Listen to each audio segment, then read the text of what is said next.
Good afternoon, everybody. This is Eric Stafford here from iSusi, and we are here with another awesome Tuesday iSusi chat. Today, Tuesday, June 10th. Today, episode 29, Resistance to SEO, When Professionals Collide. Our special guests, Susan Finch and Michelle Lowery, along with our usual gang of marketing misfits.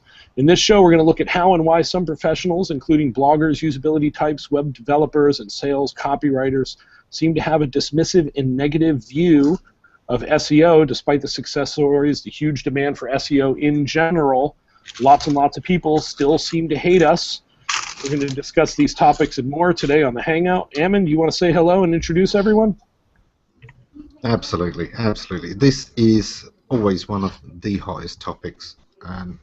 It's amazing how many years this has been true for. As long as there's been SEO, there have been people who don't quite understand it, don't really trust it, and to be honest, some SEOs are not helping fix that at all. So it's a fascinating topic. We've got some great guests with us today. I'd like to start off with Susan, then Michelle, then Bill. Would you like to introduce yourselves, please?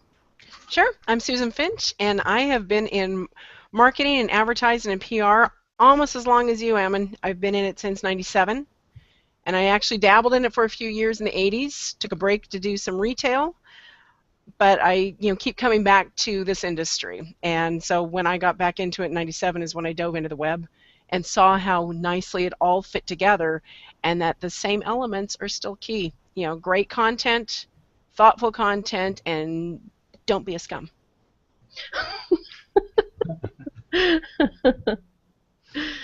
I'm Michelle Lowery. I'm the co-founder of Passion Fruit Creative Group. We're a boutique content development agency and website creation agency. I've actually been a writer for at least 25 years, a long time. I've always been a writer. And I came into the digital marketing and SEO industry in 2008 and was able to combine what I've learned about SEO and digital marketing with my writing skills to do what I do now. And I'm really looking forward to this topic because I've kind of seen what we're going to discuss from both sides. So I think it's going to be a good discussion. And thanks for having me. My name is Bill Slosky. I am the Director of Search Marketing for GoFish Digital, an SEO and reputation management firm in the Washington, D.C. area. I was an in-house SEO back in the mid-90s. Well, I wasn't an SEO. We didn't have SEO. We had web promotion. And then Alta Vista and Google and so on came around. I've been on the other side of this too. I didn't trust the search engines. I didn't trust paid search when it came around. I didn't want to work with an SEO and learned as much as I could on my own. It's interesting because, of course, eBay have produced a study from a university that says they still don't trust paid search. And, it's some quite interesting data. Yeah, so to kick this off, what do you think is the root cause between traditional marketers being dismissive of SEO? Is it because it's just not tangible enough to them, or is it just because it's wacky, or is it because they can't use lovely big pictures and have just a simple picture of a girl sitting there, hello boys, as a famous advert, or got milk? If we can't have a two-word catchphrase, it can't be good marketing, right? I don't think that's it at all. I think a lot of it's ignorance. And I don't think that people have been educated as what the true meaning of SEO is. People, especially if they're newer in this industry, or they've come up through the ranks, but after the bad stuff had happened, all the black hat techniques were so popular and actually very successful for a long period of time, they don't realize that SEO is lead generation. I mean, that's really what it is. It's more like PR than PR people want to admit. And the two need to come together or it will never be successful. It takes both ends of that. It isn't just about the technical side. it's also about the marketing side, and that's huge. You have to have both for it to be truly a successful campaign.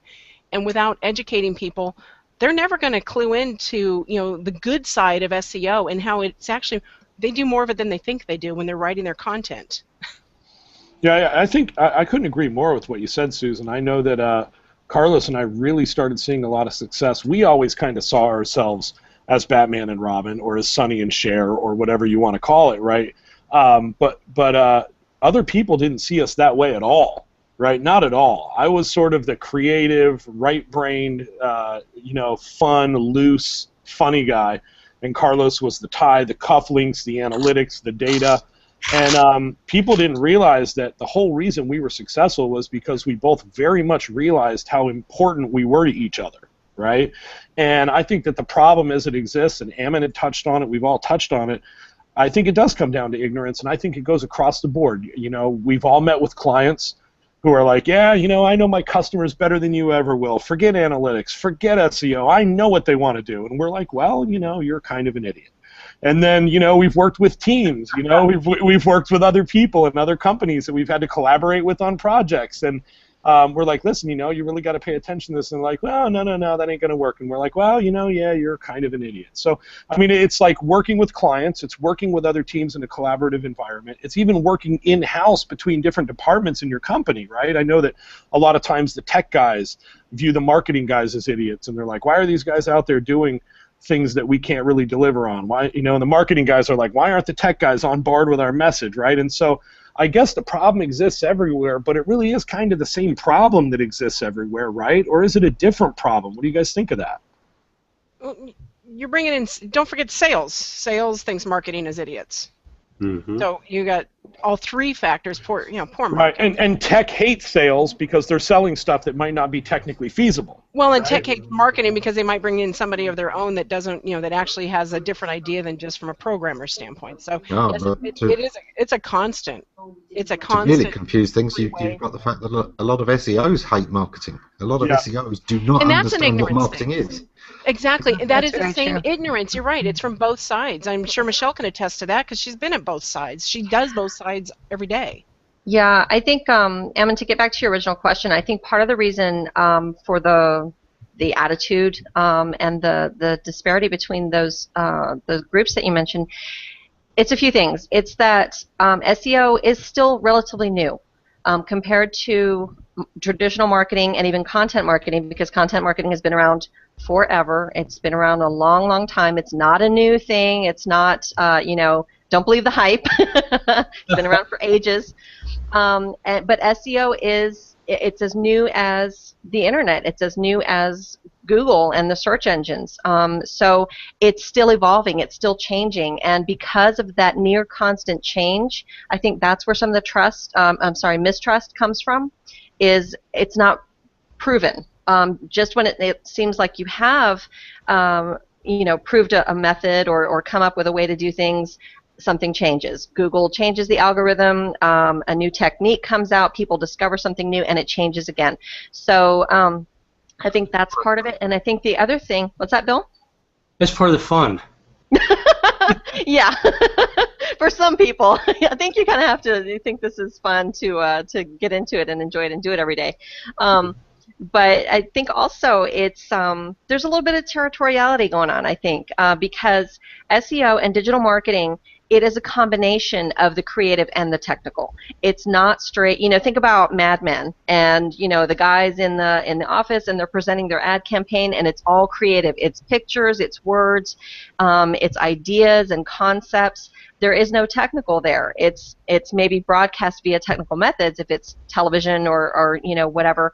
But SEO and digital marketing and content marketing, digital content marketing, it's a combination of the two. It's the creative and the technical. And so those two camps that have traditionally had their own little area that they kind of ruled, now they have to come together and make it work together. And it's human nature is what it comes down to, is, you're in my space and this is how I've always done this and this is how I've always done this, and I don't like that you're coming over here and trying to tell me how I need to do things that I've been doing for a really long time. There is some protection of territory going on. Yeah. And marking off of responsibilities and spaces. I wrote a comment in a blog post 8 or 9 years ago to a copywriter who'd written how much he hated SEO because he had to stuff all those keywords into his beautiful copy after it was written. And my comment went along the lines of something Eric was saying earlier, which was, "You're kind of an idiot." It's a bit like our second show and Vinny's opinion of SEO, because right. he was exactly the same sort of thing. Use before you write the page. Write your copy using those keywords. Don't stuff the page with words. So that gets back to, you know, how do you choose a fabulous SEO company? You know, what's the criteria? What should you look for? And when should you run? I mean, any solicitation that comes to you via email from somebody with @Gmail, run, dump them, spam them. You know, you don't want any company that's soliciting you. You want somebody that you're saying, hey, you know, I'm going to seek these folks out. I'm going to do my research and find out. But, you know, how do you choose? What should you expect from them? I mean, Michelle, do you want to I have my own ideas, but Michelle, do you want to tackle that? What should people expect from a reputable, great SEO company? That is a really good question. There's so much. Reputation is, I mean, word of mouth still holds, I think, the most water when you're trying to find a company to do anything, whether it's SEO or your plumber, or, you know, that's why Angie's List is so successful and so popular. Getting feedback from other previous clients. You know, I wouldn't always believe testimonials that people put on their website either. Those are, you know. They're not going to put the bad ones. No, of course not. And, you know, the little snippets that are taken out of context, and, you know, but, you know, I don't see any reason why you can't ask for references. It's just like hiring an employee. You know, if you're going to ask for references before you hire an employee, why not ask for references? You know, who are your 3 previous clients? And I know that sometimes with SEOs, though, and with digital marketing, we get into NDAs, and maybe you can't always reveal, you know, who a previous client was. But that may be something that the industry needs to address and figure out a way to establish that ability to provide references, or, you know, Angie's List for SEOs. I don't know. I mean, but I think word of mouth is really the way to go. Check out the company. I mean, first stop should be Google. Check them out. See what people are saying. See what people are you know, tweeting about them, or saying about them on Google+. You know, for us, Michelle, at iSusi, right, I don't know if this wasn't even really a strategy, but we just decided to pitch clients by being very, very honest. And I think so many clients had heard so much BS about, oh, we're getting, you know, $200, we'll get you #1 for your keyword and this and that and the other. And, you know, if we go into meetings and clients say, hey, you know, can you guarantee that we're going to get you on page 1? We tell them no. We can't, and we can't guarantee anything. It's a shifting landscape, and we don't do that. And, you know, well, can you do that? No. You know, we just are very honest with clients about what we're able to do and how it all works. And I think a lot of clients find that really refreshing. You know, and some people, yeah, there has to be accepting that, though. Say that again, Bill. I said some people have a hard time accepting that, though. Yes. You should be able to pay you all this money. You should be able to offer me a guarantee. You know, I understand. We can always show ROI, though, because we don't call it just SEO. We have, you know, analytics in there, and we have CRO in there, and there's all these different things that we do to kind of bundle it all up into one little thing. And Michelle, you had mentioned Mad Men, right? There's the creative. There's a big difference between hiring an ad agency that's won a lot of addies and an ad agency that's going to affect your bottom line, right? I mean, there's a big difference there. And so I guess, let me ask you guys this, because you guys are, Emin and Bill, you would know. When we talk about SEO, we're also talking about analytics, right? And we're talking about keyword research and measuring data and results, right? That's all in that package, right? You're not just talking about SEO.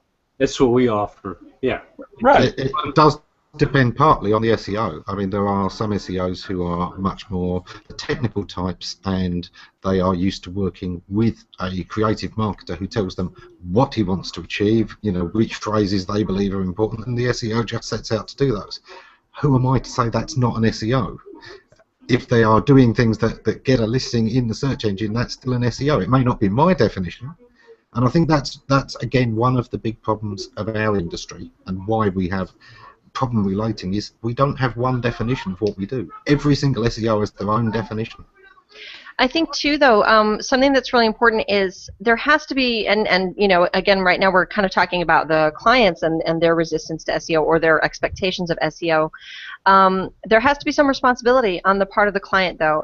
If you really think that hiring someone simply for the purpose of getting your site to show up on the first page of Google is a goal that you should have, you need to do some homework. You need to learn some things, and it's you know, any good SEO or good digital marketer or good content marketer is going to engage in that client education, and like you said, Eric, and explain to them, no, because this is what we do. Our goal is not to get you on the first page of Google or to get you in the #1 position on Google. Our goal, as Susan said, is to get you leads, to get you conversions, to get you business, to affect your bottom line. It's not about being on the first page of Google. Big deal.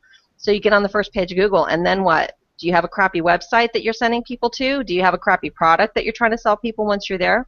You have to look at everything. And this is kind of like, you know, people who will hand over a lot of money to a fortune teller, and, you know, then things don't go the way they wanted them to. I mean, you have to have some responsibility on the part of the client. You said that you have to look at everything, and to do that requires collaboration.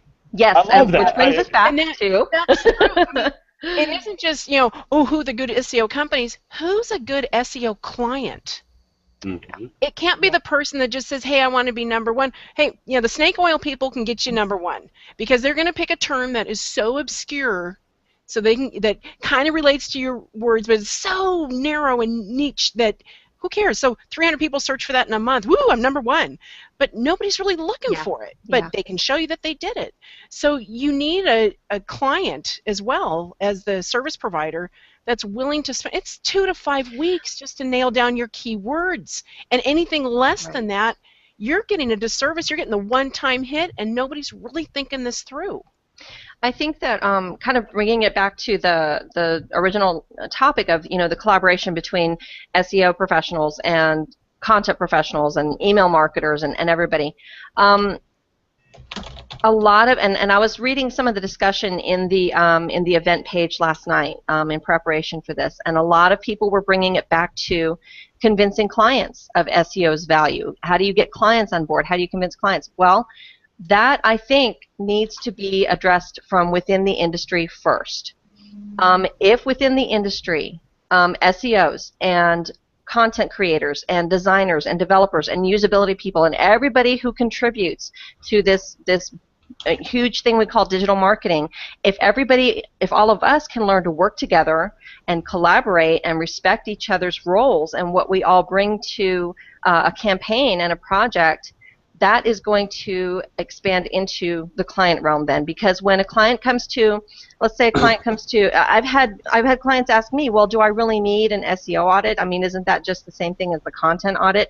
And then it should fall on me to say, no, it's really not. There are some technical things that are addressed in an SEO audit that are not addressed in a content audit. Instead of saying, oh, SEO, that's all, no, that's BS. You don't need to do that. Just come over here and spend your money with me. No, that's irresponsible. And that is contributing to this resistance to SEO throughout the industry and with clients. So it needs to be fixed from within first, and we all have to come together and respect each other and what we're doing, and then present that kind of united front to clients.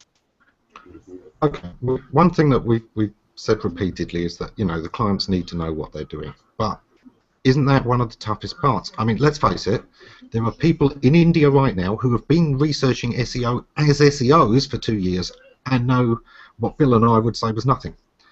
Now, they're inside and they're reading certain forums, maybe the wrong ones, but this is it. If somebody who is spending all of their time doing SEO can get it wrong, how can a business who's got to make a decision in a week? Mm-hmm. How do clients educate themselves without educating themselves in the wrong ways? One of the things I like to say about the web is it's a great source of information, and it's an even better source of misinformation. Mm-hmm. You know, we like to spend time with the client. You even in the initial getting to know each other stages, doing some educating, setting some expectations. We love working with companies that have marketing departments, but working on a site with a site owner who isn't officially a marketer, but who's very enthusiastic about what they're doing and who wants to learn, are great too. But we need to spend that time talking to them before we start working with them, getting to know each other, getting to have them understand what we're going to be doing, how we're going to be approaching things, what our strategy is for the website, what we believe their role is within that strategy, and how they can help work with us to best meet it. And setting the strategy is that point you have to start with. I do think that one of the things that you need to get early on from a company is an idea of what kind of numbers they're talking about. This comes to what we've got there with Greg Moore. Is it okay if they're on page 8? I think sometimes it's too much of a numbers game, and the thing the business needs to look at when they're first deciding what SEO to go with is look for a company that talks in the terms you already understand. Sales, profits, leads. If they're not talking those, if they're talking any metric that you don't fully understand, top ranking for what keywords, or search reach, or anything like that, walk away and find one that talks your language. Find one that talks sales, that talks leads, that talks revenue. Ammon, when you talk about getting buy-in, right, whether it's in a collaborative environment with other companies, or rather whether it's between team members, or between yourself as an agency and a client, I know that you're a huge fan of persuasion. I know that all of you probably are, right? Just the knowledge of how to persuade people in an ethical way.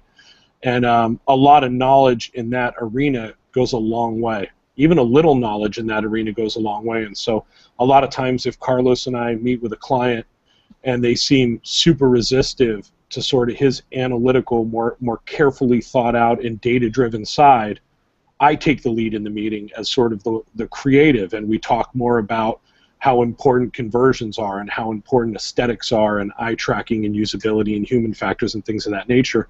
And on the other side, the same holds true, right? If they're really not responding to my sort of stuff, then Carlos takes the lead and talks about the more research-driven angles and the data-driven angles. And what's even more powerful is when we champion each other, right? Because I'm clearly not an SEO and I'm clearly not a data guy.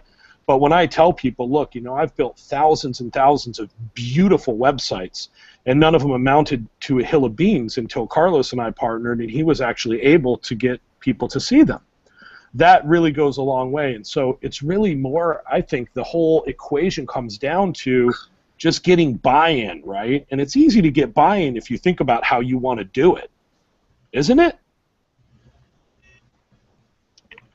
Well, yeah, as long as you come up with a plan, but this gets back down to that research for the buy-in and the education process ahead of time. I mean, they're not going to buy in whatever they are afraid of, whatever they don't understand, whatever they have jaded opinions of because of past stories that they've heard from their friends and their friends' companies. Oh, I got blacklisted because I paid this company. They promised me I'd be #1, and 5 weeks later, they're banned from Google. I mean, Google says, no, you're nasty, and you'll never be on there again. And it's a really difficult thing to undo, and to undo that thinking, as we know even with Yelp. One bad review undoes quite a few good ones. It's no different than kids, or people. When you praise them 15 times, you bag on them once, and that's what sticks with them. So it's a very similar thing. So to overcome that, the only way is through truly a collaborative effort. You guys can come in as a team and say something, but you're right, though, without that market, without the internal buy-in, whoever has been in charge of who feels threatened by you coming in, let's start with that, you have to overcome. And then to undo the bad thinking, and then from there moving on to let's as a group research and see where do we want to end up? What really are the goals? And after that, how are we going to prove all this great work we've done? You, customer, have some responsibility as well for tracking. And it goes beyond analytics. You know, they have to put some other tools in place. Ask the people, how'd you find us? You know, and the email comes in, how'd you find us? Those are simple things that seem so obvious, but people don't do it. They forget to ask that question. They get so excited the phone's ringing, or they get so excited to get the email or the form filled out. Hey, how'd you find us? Does your form say, how'd you find us? And, you know, even though 60% of the time they won't remember, they'll say, I don't know, a search engine, or I drove by. They don't know. But you still need to track it somehow, and you have to have that responsibility. Otherwise, how is everybody supposed to make the, you know, the evolving liquid adjustments that need to happen as you go along? That's a good, you know, SEO company, not the ones that just say, hey, we're going to do this service, we're going to set you up, you're ready to go. The good ones also charge you for the constant tweaking and the constant reporting and discussions and the analysis, not just, here's my report, you know, pop it out of the software, pop it out of analytics, here's your report, it's a month, it has my little logo on it, I'm done. That isn't enough. Susan, one of the most effective SEO tools I found in my early days of doing SEO was a notepad next to the telephone. Definitely. People could write down the answer to questions like, how'd you find us? And for small local businesses that really crave SEO, the big companies don't need it nearly as much because they have the longevity, they have the brand, they have that credibility with the search engines. But the little ones, you're exactly, the plumbers, the gardeners, the salons, they need that notepad. It can be that easy, does not have to be that hard. Right. Work with the tools they're comfortable with. I'm a big fan of, you know, any business that's taking orders over the phone, have a separate phone number that is advocated on your website so that you can track just that easy by which phone rings, you know whether they've come from the web or not. It's that easy to track. Yeah, or several. That's SEO, or several. But you guys, people don't even realize that's SEO. Mm-hmm. They don't realize that that's a piece of it. Do you guys watching, do you get that? That it isn't just the keywords and the writing the good content and checking how it ranks. It's the whole package is SEO. And like Michelle was saying long ago, it, you know, at the beginning of this, content marketing didn't just start. It's been around since, you know, printed ads in newspapers back in the 1800s and before. Mm-hmm. It just evolves with how we do it. That's a bit I'm going to disagree with, though, because I think people try to say this is SEO and that's SEO. It's not. It's marketing. Now, SEO is a part of marketing, and some of us in SEO have learned much more about web promotion and marketing generally, and we do things that are outside pure SEO. Definitely. Knowing to have a different phone number, that's not SEO, that's marketing. It's web marketing. Smart marketing. The minute we start saying this is SEO, we're insulting people who are broader marketers or different marketers by starting to tread on their territory. Okay, I will take that point. I understand. I guess I get so enthusiastic about putting it all in one big package that you can't have you can't have the success of one without those That's extra true. pieces. So Right. I guess that's more where I'm getting at. So thank you. I agree with you, Susan. I think that I understand what you were getting at, and it's very true. You know, I really like what you were saying a minute ago, Eric, about how you and Carlos, you know, approach clients and kind of see, you know, are they more on the tech side, or are they more on the creative side, and that kind of collaboration is, I think, what's missing from this industry. Not just within agencies, but you know, this industry is very conducive to the independent consultant, whether it's, you know, SEO or content or you know, email marketing. People, you know, they might work at an agency for a little bit and then they branch off and do their own thing. That's what I did with my business partner, and you know, it's when you're out on your own like that, you are relying on your colleagues and your counterparts throughout the rest of the industry to understand what it is that you're doing and kind of support that, you know, which is what I was saying a little bit ago. If, you know, if a client says to me, do I really need an SEO audit if you're doing a content audit? Yeah, you do. If, you know, or or ask an SEO and get a quote from them, or get an evaluation from them and see. It takes that collaboration, and it's, if more people would work the way that you and Carlos do, the way you described, Eric, it would help so much. One of the most recent posts that I actually put up on iSusi addressed that, the disconnect between digital marketing professionals and content creators, and it was based on a job ad I saw where every position that was listed on their required experience except the content creator, except for the copywriter, which was, just freelance. Mm-hmm. Why are you not requiring the same kind of experience from your copywriters? Why, there are writers out there who've been writing for a very long time. Yep. And why is that? The perception there, at least my perception of seeing that, was that, the copywriting is, we can just get a freelancer for that. But for all these other positions, the SEO and the true marketers, we need to have this experience. And that's how that attitude is perpetuated then. That's where you get into the attitude that we started off talking about. People not respecting each other's positions and what they bring to a campaign. If you're engaging in content marketing and that's what you're selling, why are you not requiring any experience from the people who are actually creating the content that you're selling? That makes no sense whatsoever. Michelle, I'm not so sure that job descriptions are adequate indicators of what people want or expect or need or know. I mean, I see a classified for an SEO, and they want Photoshop experience and PPC experience and so on. It's like you just want somebody who knows everything, right? The all-around marketer, the ever-elusive all-around. Lock them in a room and have them design the graphics and I've seen those too. Yes, I've seen those. Yeah. How good of an SEO is this person going to be if they're doing everything else? Right. No, and that's all the more reason for, like I was saying, for there to be that collaboration and that respect of what everybody brings to the table. Because if there truly is someone out there who can do an SEO audit, create content, run an email marketing campaign, do PPC, well, then we're all done. We may as well just go home, because if that person actually exists, there's no reason for us to be here. So it's, that's all the more reason, because there is that misconception out there that, oh, well, it's just all the same thing, right? Anybody can do all this. No, really not. No, it takes experience. It takes skill and talent, and having done this for a very long time and understanding how all these pieces fit together and how everything works together. It's not a matter of, oh, well, you're doing SEO, can't you just write the content too?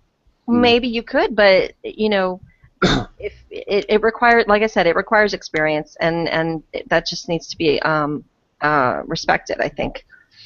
Holy cow, there's a lot of good questions and comments, guys. We really appreciate you joining us for the hangout. Again, this is Eric Stafford here from iSusi, together with the usual band of merry marketing misfits. We've also got Michelle Lowery, and we've also got Susan Finch here, and we're talking about the disconnect between agencies and clients, marketing departments and SEOs, PR companies and SEOs, and we're just kind of talking about collaboration and sort of the bad rap that SEOs tend to get. So guys, we're going to definitely try to get to your questions. There are a ton of really good comments and questions. Obviously, if we can't do that in the remaining half an hour that we have today, we will be active on the event page answering questions and comments for a while to come. One of the things that you had said, Michelle, that I found really interesting is that, when Carlos and I first started working together, we kind of, poked fun at each other quite a bit, because we are very, very different, right? And so if we would get in front of a client and they would say, I'm not all about these numbers geeks and this and that, and I would say, yeah, look at this guy over here with his Star Wars action figure sitting in the dark and drinking Dr. Pepper and doing all his data analysis, right? And I would kind of make fun of him, because that's the way I felt, and it's good-natured, it's fun, right? And Carlos would say, look at this guy over here, this barefoot surf geek with his pixels and his Photoshop, right? But it's funny, because as we've worked together now over time, we have grown just a huge appreciation for what each of us does. And I truly believe in my heart that without the stuff that Carlos handles, we would not be able to get the results that we get for our clients, period, end of story. And, you know, the example that you had used, Michelle, about Mad Men, and I think Ammon had touched on this as well, and I think it's just incredibly powerful, is you put together this campaign, right? You put together this campaign, and you show it to the client in the room, like on Mad Men, right? Well, after that's done and after they've signed off on that campaign, it has to go to a media buyer, right? It has to go to someone who's going to implement that campaign and get it in front of eyeballs. And they're going to pick the channels, the stations it's going to go on, and they're going to pick the time slots that it's going to run in. And they're going to do all the hard work and monitor all the metrics. And that's kind of the way Carlos and I look at it. And so we look at it from a 30,000-foot level. We think that everyone, all the clients, need to look at the entire process from up here. What good is a website if people don't see it? And what good is traffic if it doesn't convert? You have to kind of look at it all from up here, and when you do, it just becomes readily apparent to everyone how important each piece is. And if you don't get it, do we really want to work with you? You know what I mean? No, I completely agree. That's actually one of the things that kind of bothers me about some of the copywriters out there and some of the content creators getting down on SEO. And no, just create good content and that's good enough. No, it's really not. There's a lot more that goes into it. That's something that I really try to stress with our clients when we're, you know, again, getting back to client education. The first call with a client, one of the things that we'll explain to them is we're not just writing words on a page. Everything that we do is optimized. Everything is done with SEO best practices in mind. We're not going to just hand you a page of content and not worry about keywords and not worry about meta tags. No, we do all of those things. We incorporate everything, because without the other is just, you know, you can't, there's nothing to optimize if there's no content, and content alone that is not optimized is not enough to generate those leads, to generate those conversions. It has to be done in tandem. It has to be done together, and otherwise it's doing something halfway. Some of the, you know, we were just talking about Mad Men, and I come from that time. I've been at ad agencies, you know, right at the tail end, you know, the early 80s. And what I know is the media buyers, they're the ones that buy the AdWords now. They're the ones that come up with those campaigns. Little different than when you're writing your fabulous content and pitching your stories. You know, that's kind of, to me, where SEO comes into play even more. Yes, you need to have your campaigns, and you need to have, you know, if they're searching for you, the results come up, doggone it, those result pages better talk to that exact topic. And they better, you know, give that satisfaction of, oh yeah, that's exactly what I was looking for, and there it is. Otherwise they're going to get really ticked off and your rankings will start to fall. But the idea of creating great content that tells your story, you know, that starts to dabble into a little bit more that PR, that marketing, that great copywriting, not just the ad campaigns and not just the media placement and buyer. We can control that. We can say, hey, I'm going to get an ad and place my ad, and I'm going to have it go to a specific page, and there it is with my call to action. But we can't control it when it's true SEO, when it's pure and it's organic results. We can't control which ones are going to come up. We can hope, we can influence, but that's about as good as we can get. Mm-hmm. It's always fun when a client contacts you and asks, how long will it take Google to do this? To say, when Google does it, Google follows their own timeline, their own schedule. Usually this takes about a week, but in our experience. But that doesn't mean it'll take a week this time. I think, again, you know, it comes down to a lot of our problems are that we are all playing slightly different games. I noticed a comment earlier, and I'll just pull it up, from Julius saying many clients really have no idea that 47% of traffic is organic, and it takes time to educate them. 47%? Well, exactly. It depends which client you're looking at. You know, for a lot of the larger portals and things that I deal with, the big brands, 90% of their traffic can sometimes be searching for their brand term or direct type in or bookmarks. Direct traffic is often 80% or more of some of the big brands. And, you know, search is 10%. It's a really important 10%, but it's 10%. Because, you know, the audience know to go straight to them. How much search referral do you really think eBay get? Mm-hmm. How many people don't start thinking, I want to buy something, I'm going to start on eBay? How many people type in Amazon before starting to look for a product instead of looking for a product and then finding Amazon? Exactly. So SEO depends on the market you're in. I'm working with a site right now where 70–80% of the search queries include the name of the company. They're not direct type in, but they'd be really happy if they got more results that didn't have the name of the company. It would show they're a little bit stronger. That goes back to something Susan was saying a little bit ago, that the bigger companies don't need SEO in that respect. Yes, their sites should be optimized and they should be technically functioning properly, but it's the smaller companies and the small businesses and the entrepreneurs. Those are the ones who really need the help, the comprehensive, the branding, the optimization, the content marketing, the search marketing, possibly paid marketing, everything, in order to compete with those big companies. They need to overcome fragility. They need to have a stronger presence. Yes.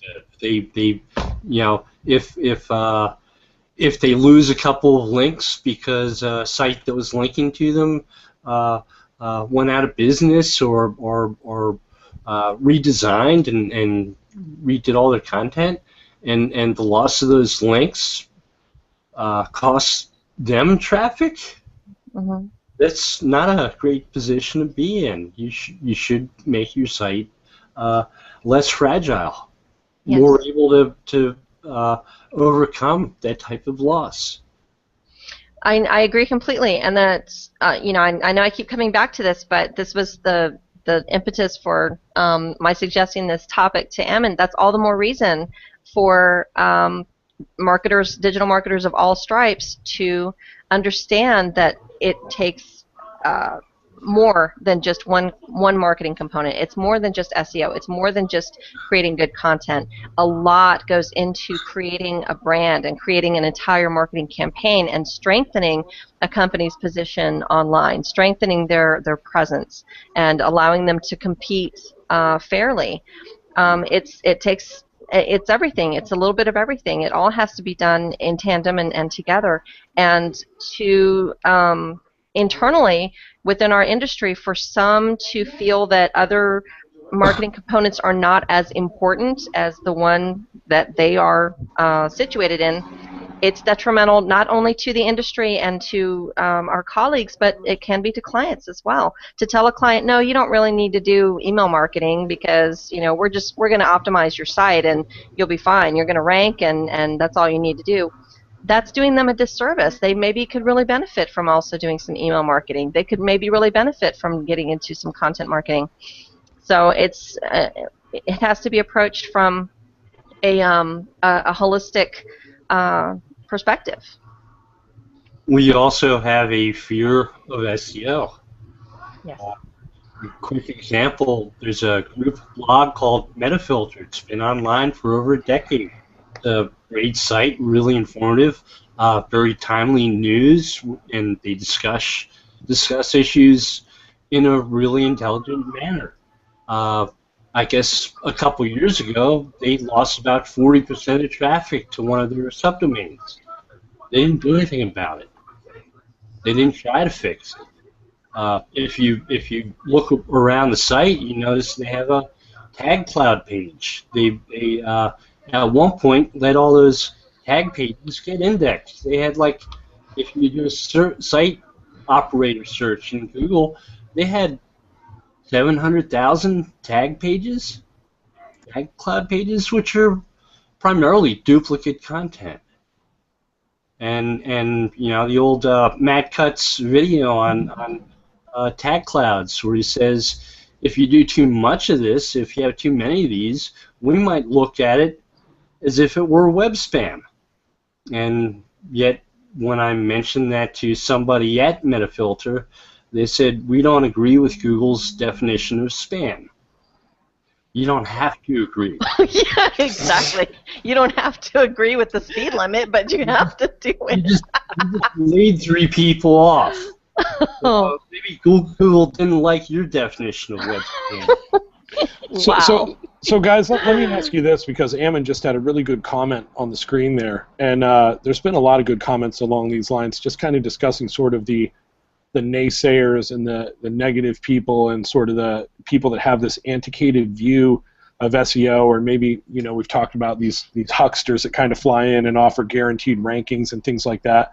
So each of you, I'd like to know, how do you get around this when you're forced to collaborate with a company that feels that way?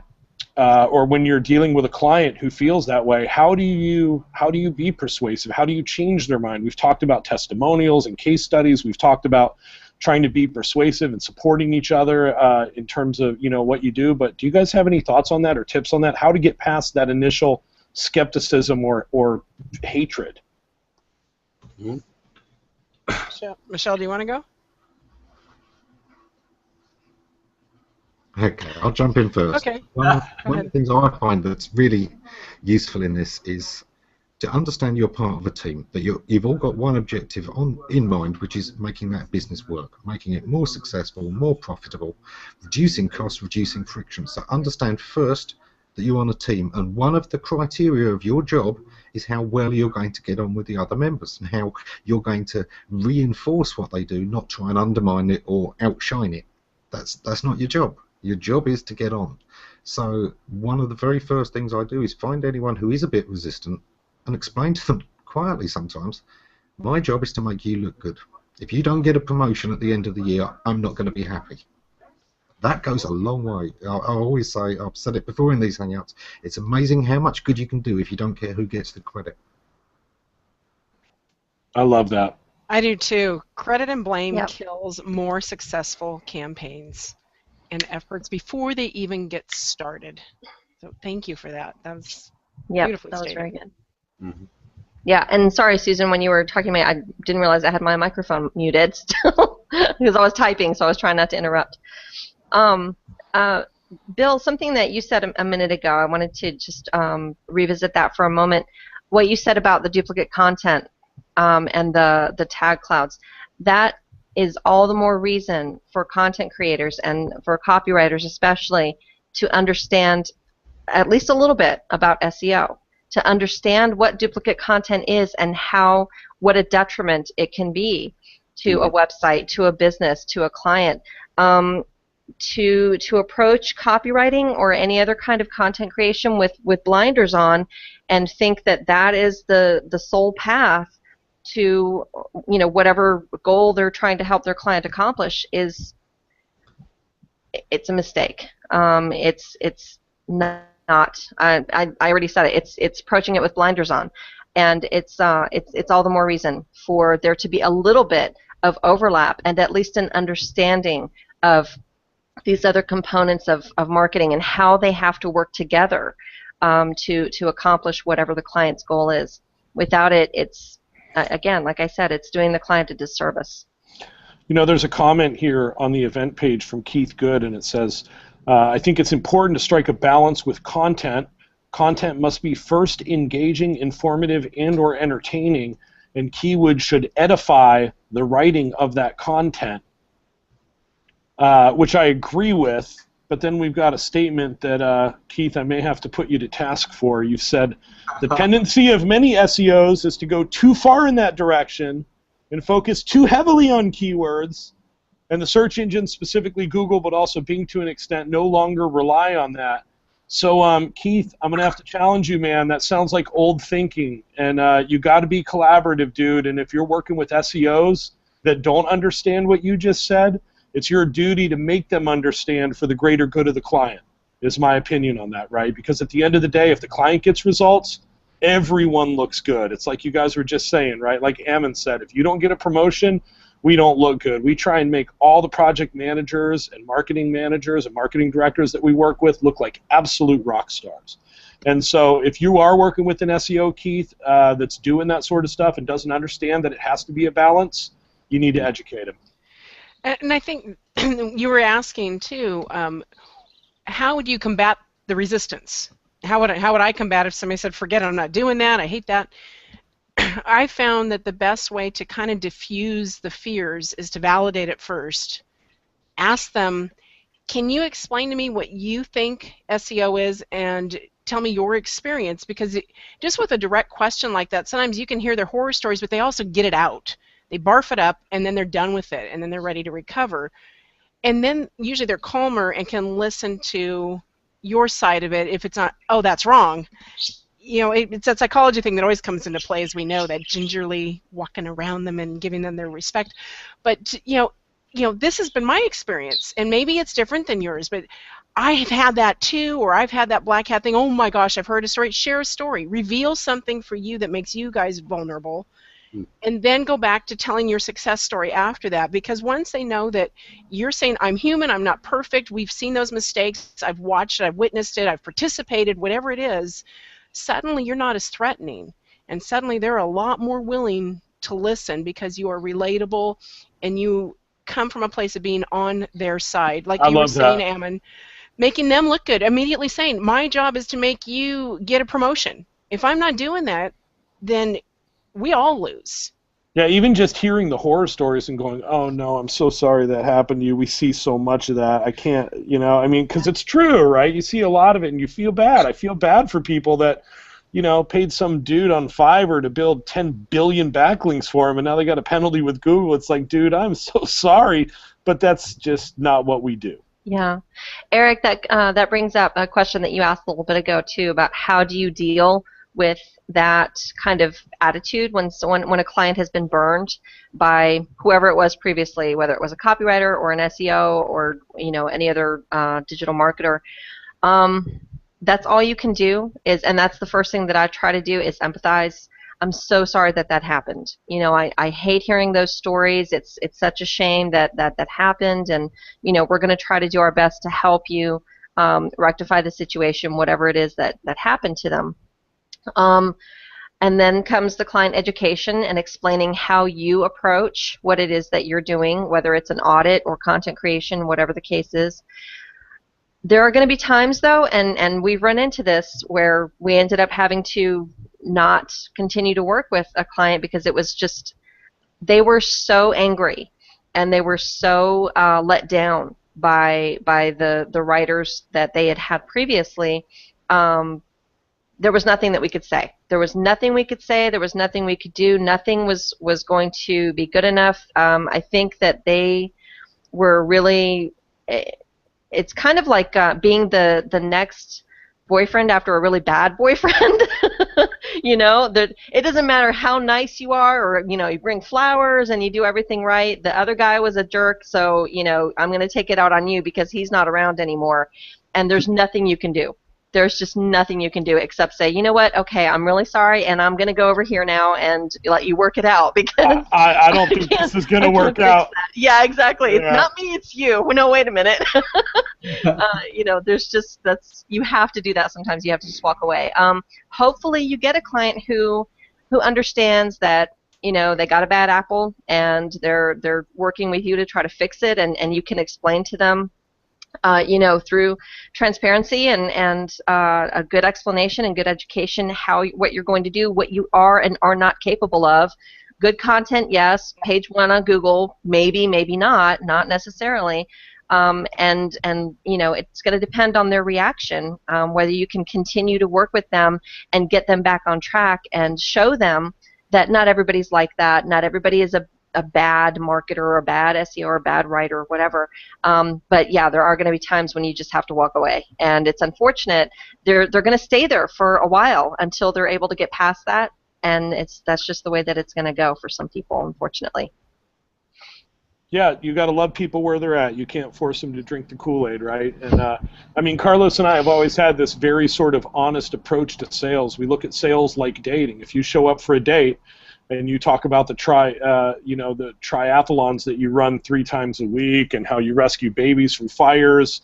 If that's not really you, eventually you're going to get caught on the couch eating, a bag full of Cheetos. I mean, you got to be yourself and you got to be honest. Exactly. That's just always worked for us, is to be ourselves and to be honest. And for some clients, it's like, look, we love you. We just don't see this working. Yep. And that's really, in a lot of cases, that's really the best thing you can do for them, because this is about relationships. It really is. And all jokes about, bad boyfriends aside, it really is about having a relationship with that client, whether it's for a couple of weeks or for a couple of years. And if they're not willing to enter into that relationship with at least a little bit of an open mind and learn about you and who you are and how you work and what you're going to be able to do for them and what you're not going to be able to do for them, there's nothing you can do about that. So some relationships work and some just don't. Yeah, we had a great show all about those client relationships the other week, where we were pointing out exactly that. It's a lot like dating, and you've got to do the same thing of finding out who you're going to get on with in the long term. Not just about who looks good on your shoulder right now. It's not about who's on your arm. It's about how you get on with them. One thing I wanted to bring up was this post here. One thing that we see a lot, and we talked about a lot today, is educating clients. But I think it's really important that everybody out there realise that every client you take is also a learning experience for you. No matter how backwards they are, learn from your client. Learn why they have never needed to learn this, because sometimes it's just that, they haven't had a chance yet. Sometimes it's that they're new. Sometimes it's because they've got some other tactic they've been using which you're going to dismiss if you don't pay attention. And actually, you might be able to learn something from them and incorporate it into your SEO. Never underestimate the possibilities. I worked with a client who was an expert on sales, had written some bestsellers, and I went out after her first phone call. I went out, bought one of his books, had read 3/4 of it before our next phone call, and I started using some of his sales techniques on him. Nice. Oh. And he actually realized that, thought it was funny, and thought it was a good sign. So learn from your clients as much. Let me ask you this. How do you deal with a client that thinks they already know your job better than you do? Because that would be what I would be, you go into those clients and they're like, all your keyword belong to us, and they start asking you about things they've heard, they've heard certain little buzzwords and keywords, and I find it just as difficult to get buy-in and make collaboration happen with clients like that who think they know everything. What do you guys have to say about that? Wow. It depends how much of a challenge I'm up for that day. There are times that it's like, man, if you're already starting like this, are you ever going to be fun? Are you ever going to trust me? And I have to kind of tiptoe through that, because if they're not, it's never going to work. And I will give them that, you must know so much more than me. It's that, it's the same thing. You're too good for me, or it's not you, it's me. It's the boyfriend breakup when you can't stand him. And you have to decide if that's, do you want to go down that path? Is it worth salvaging? Can you actually see that little bit of hope in their eye that they're really just hoping you're going to unclog their old thinking? And it gets back to asking those questions of what they actually think, what you do. What do you really think I do? Mm-hmm. Why don't you tell me? And if they're that, if they're coming at you that confrontational, you can probably take a little bit of a with them and do the same thing right back at them. What do you think I do? Let's talk about it. You can just go right at them, and I find actually sometimes those are my best clients eventually. But they, it's like you gotta break them, and sometimes you just have to and get them used to listening to both sides and let them know it's okay that you don't know it all. It really is, and I don't know everything that you do, and I would love to learn more what you do, because I have no clue about your business yet, and you're probably a fabulous expert at this thing. And it's again taking away that threat and validating people. But before you even get that far, if your gut's telling you that they're always going to be a 24/7 kind of ape, you might not want to do this. Yeah. Sometimes you have to call them out on it, too. Yep. I was in a group conference call with the client, and he wanted us use his vanity keyword phrase. And I said, Doc, I've looked up how many people actually search for this term that you like so much in Google, and it's about 1 per month. Now, do you want to actually sell any of this, or do you just want your name on a website? You know, because we can do both, but I think you want us to actually do something positive for you. Yeah, I think you guys are nailing it on the head. I think that when clients act that way, it's sort of defensive posturing maybe, right? Where they don't know, and they're worried, they're afraid of getting burned, they're afraid of looking like idiots, right? I know nothing about cars. When the guy comes to fix my Jeep, I'm like, what is that, a 3/8? You know, I want to be manly. I want people to think that I know what I'm talking about, right? And I think there's a lot of that, but I think there's a fine line between catering to that and being like, oh, you know so much, you're absolutely right, and also, like you guys had said, just drawing the line and saying, look, you know, I'm here for a reason. I know what I'm doing, and it's cool that you know as much as you do. We don't see a lot of clients that know as much as you do, but you don't know as much as we do, otherwise we wouldn't be here. I think I agree with what Susan was saying too, that one of the first things that we will tell a client when we first start talking to them, especially when it's we're discussing writing content about their business or blogging for them, you know, we'll tell them, you know your business much better than we do, and there's going to be a lot more interaction and a lot more back and forth with you in the beginning while we learn. We're going to learn what you do. We're going to learn how you do it. We're going to do our own research. We're going to talk to you, and then that interaction and that collaboration will lessen with a little bit of time once we learn.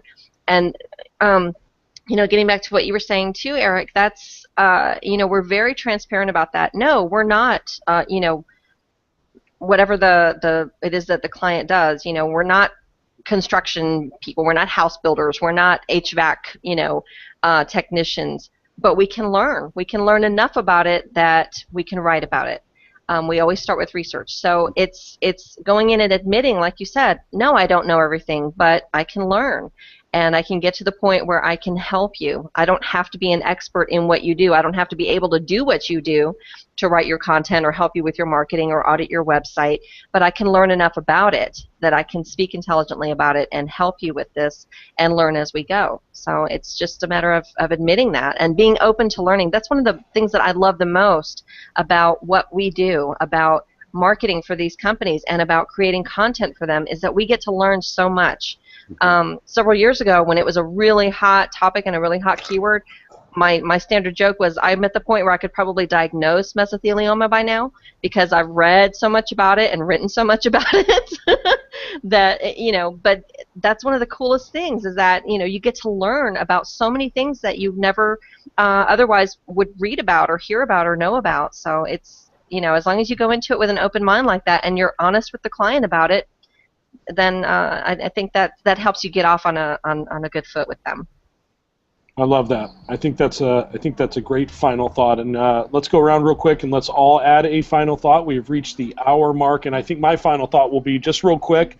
I want to go on the record. I feel like I've spent an hour talking about how horrible clients can be, and I just want to go on the record and state for the record that Carlos and I absolutely love every single one of our clients that we're working with, and we're incredibly grateful every single day for all of you. So that will be my final thought. Susan, any final thoughts as we wrap things up? Get your ego out of it and help dissuade their fear, and you will make lifelong clients. I love that. I think that's great. Bill, Ammon? Yeah. Remember that bit in the story earlier where Eric was telling you how he and Carlos get along and cover each other and cover those different sides? That should be your relationship with your clients too. They know things you don't. They know parts of their business you don't. Always respect their knowledge and they will respect yours. A lot of SEOs go wrong because they go in, I'm the expert. And Bill, what do we think of SEOs who call themselves experts? Yeah. No, wait. My favorite is Guru, though. Guru is the best. They hang out in a temple somewhere. I'm kind of partial to my clients. I like goddess. When they call goddess, I'm good. I'll answer. I'm into it. Oh, goodness, that's hysterical. No, That's I so prefer funny. experienced. I like to use the word experienced above expert or guru or anything. We are experienced writers. We're seasoned too, some of us here. Seasoned, yeah, that's a good one. I like that. Seasoned, And yes. I find it's actually an asset. People like us seasoned folks. I like sorcerer. I like wizard. Seasoning, you're on about the salt and pepper in my hair, aren't you? That's what it is. I have. I got it too. Yeah. So that about brings us to the end of another fine iSusi Hangout, guys. We want to thank you all very much for joining us and making us part of your day. We know there's a lot of options out there. We will be back next Tuesday for another one of our regularly scheduled chats. Hopefully Carlos will be on with us next Tuesday. He had some difficulties getting on the Hangout today. Guys, we appreciate each and every one of you. We will continue the discussion on the Hangout page. Please let people know about iSusi Hangouts, and we will see you next Tuesday. Thanks so much, everyone. Thank you. Thank you, Michelle and Susan. Thank you.